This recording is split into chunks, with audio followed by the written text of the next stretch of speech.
What's up, everybody? This is Blake here. I haven't made a video in a while, so here I'm making one. I, new baby, work, no time for videos. So that's how that goes. This is some League Play. This is actually, I think, the first season of League Play. I think this was the first time I'd ever actually played CTF on Black Ops 2. So you may see me run around a little bit like I didn't know what to do, and it's because I didn't know what to do. But anyway, we destroy them, and I was just basically running around killing people because people on my team were way better at navigating the map to actually get the flag than I was. But anyway, the reason I wanted to make a video was just to talk about the Xbox One and what has changed since E3. A lot of what people's perception of Xbox One, most people I've talked to is they felt like Microsoft was being actively hostile towards the consumer.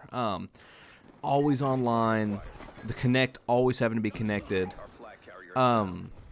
But I think there's a little bit more to the story, and things that if you're not deep into gaming, if you're not deep into programming, the tech spots, the tech parts of it, you might not understand. So let's just go over the Xbox One just briefly. Specs: 8 gigabytes of GDDR3. That's unified memory between system and GPU. The PlayStation has an advantage. The PlayStation has they've got 8 gigs of GDDR5, which is fairly high-end graphics memory. One would have expected the PS4 to be much more expensive because of that, but not the case. So it's got 8 gigs of GDDR3 RAM unified. It's got an APU, an 8-core AMD APU. I believe that's going to be equivalent to like an A10 of what's out right now. The GPU has 12 compute units, which gives a total of like 768 cores, which compared to the computer you have or the graphics card you might have, that's kind of in between a current generation Radeon 7700 and a 7800. The 7700 has 640 cores, where the 7800 has 1024. So somewhere right there in the middle. The box comes with gigabit Ethernet, which is nice, which ties into cloud computing. One of their biggest advantages over PlayStation is their cloud computing. And people talk about cloud computing sometimes, and it might be disingenuous in how they say it. When Microsoft talks about cloud computing, they are actually talking about their clusters of servers all around the world that are very fast machines that can take the load off of the Xbox. And when I first heard that, I didn't have a good grasp of what they could do with it until I read about an E3 tech demo. So in this tech demo, they were mapping the orbital velocities of about 40,000 asteroid in between Mars and Jupiter. That alone, just on the Xbox One hardware, that alone took 10 times more processing power than current gen hardware. But what they did is then they used their cloud computing. They augmented what the Xbox One could do with what these servers could do in real time. So they showed 40,000 asteroids being orbited. The orbital velocities, trajectories, all that being computed. And then they showed 300,000 asteroids, their orbital velocities being projected. And they're saying that is a good example of the kind of improvement that you could use in single player, multiplayer experiences.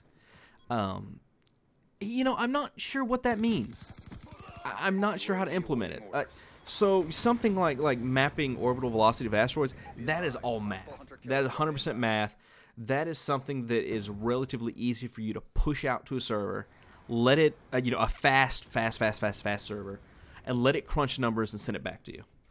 And I think with that sort of thing, Microsoft could be very successful because they have these servers out there. Microsoft and Google are really the only two companies that have worldwide cloud computing that happens fast. In this tech demo, they were getting something like 500,000 updates per second between the Xbox, the servers, and back, which is amazing. And I know some of that's going to depend on internet speed and things like that.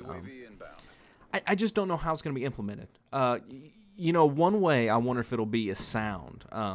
With the Xbox 360, the original dev kits they sent out were these high-end Xenon, at the time, 2004, 2005, were these high-end Xenon servers, dual processor servers, like two physical processors.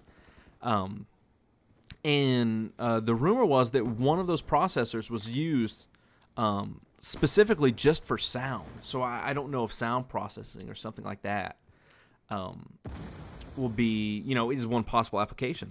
And I was listening to the Giant Bombcast, giantbomb.com, they're a video gaming website. Go check them out. They do really good stuff. The guys from Respawn Entertainment, they're putting out the game Titanfall, they were really excited about it. And they were saying that, they are taking advantage of this, Hunter-killer drone on standby. Of the hardware that Microsoft's making available to them. Unfortunately, due to their game isn't out, and there are a lot of things that aren't finalized because it's not due till I think like spring of 2014. They couldn't get into what they're able to take advantage of, but they were really excited about it, especially multiplayer. How fast in just a matter of seconds, because Microsoft their cloud computing, their server structure globally, there's just lots of them everywhere. They're saying it could be if you're entering a multiplayer game. Maybe there isn't, because it's all dedicated servers, and if there isn't a server up, they could have one up, and they could spin one up in something like 4 or 5 seconds, and you would be ready to go, which is pretty exciting, and I'm super excited for that game. Vince and all the guys at Respawn look like they've done an amazing job. But what Microsoft's job is now is to tell us the benefit. As far you're going to alienate a large population. Not just in America, but in the world. They're saying they want you need a minimum of a 1.5 megabit connection, which there's probably half of the U.S. where that's just not a possibility. Now, again, those are rural areas and not very densely populated, but they are still ostracizing this large part of their user base. But again, they've got somebody that crunched numbers and said, hey, we can do this with our DRM measures and the potential income we would gain from any fees associated with used sales or not having used game sales altogether. Somebody crunched numbers, said they're going to come out in the long run. They're here to make money. That's their job. And I haven't bought a used game in a long time. I haven't traded in a used game. It's just never been a good way for me to, I don't know. It's never been to my benefit. You pay $60 for a game. You turn the game in a month or two later, and it's worth like 10 or 15. I think that is relatively hostile towards consumers. But yet, it's a big market for GameStop. On standby. So that doesn't bother me. The always online, I have a great internet connection, so that doesn't bother me. And I like that they sometimes to innovate, you're going to make people mad. When Half-Life 2 first came out, a lot of people were really upset because the only way to get Half-Life 2 was to download Steam. And Steam, it took a long time for people to be okay with Steam. It was years before people were okay with Steam. But if you look at Steam now, Steam is the darling of the gaming community. Everything is updated all the time. They have cloud saves. The pricing structure works great. After a game's out for a couple months, Steam will mark it down $10 or $15 or $20, $25. They've got that part down, and I hope that's something that Microsoft does too. But it took a few years for the public to like Steam. And I think Microsoft has a very similar road ahead of them. It's just loss aversion. When you take something away, people are going to be upset. And it is up to Microsoft to tell us why that's a good thing. Tell me the benefit. That's your job. And so far, they have done a terrible, terrible job with it. Now, it looks like the gameplay is over. It wasn't great.